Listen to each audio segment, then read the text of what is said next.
Nasubukan niyo na ba ang, sigurado ako, hindi ka pa nakakatry ng public pool, Gretchen Ho? Swimming pool, public yun, di ba? Sa Maynila, libre ang tampisaw. Ito, baka gusto mong subukan to, Gretch. Ang tanong, saang malinis naman ba? Laging tanong yan, ano? Kasi makikita mo yung mga inflatable pool.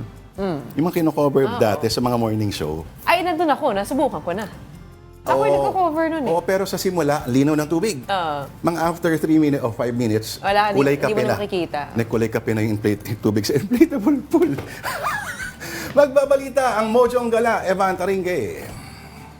Ngayong tag-init, ang sarap lang magbukas ng ref at magpalamig. Pero magastos nga lang sa kuryente. Kaya naman marami sa mga kapatid natin, pagtatampisaw sa pool ang solusyon para maibsan ang epekto ng mainit na panahon. Isang talon lang sa swimming pool, ginhawa, lamig at presko agad ang mararamdaman natin. Kaya kapag tag-init, talagang dinadagsa ang public swimming pool dito sa Maynila.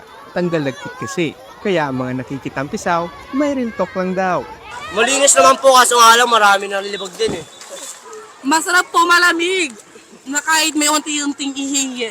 Pero don't worry, sabi ng pamuluan, dahil sinisiguro daw nilang malinis ang public swimming pools. Naabutan ko pa nga naglilinis ng swimming pool ang isang lifeguard para sure na safe ang pool para sa mga gagamit. Every morning, eto po, nagbabacuum ako ng swimming pool before na gumamit yung mga naka-schedule. At isa pang rason para pumunta sa mga public swimming pool sa Maynila.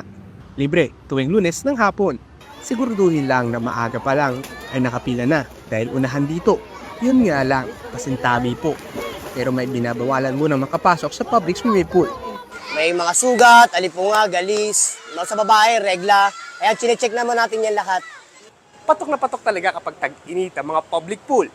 Pero bago makilangoy, isipin din sana natin ang mga makakasabay o makakahati natin sa swimming pool. Mobile Journal, Ivan Tarinque po hatid ang mukha ng balita.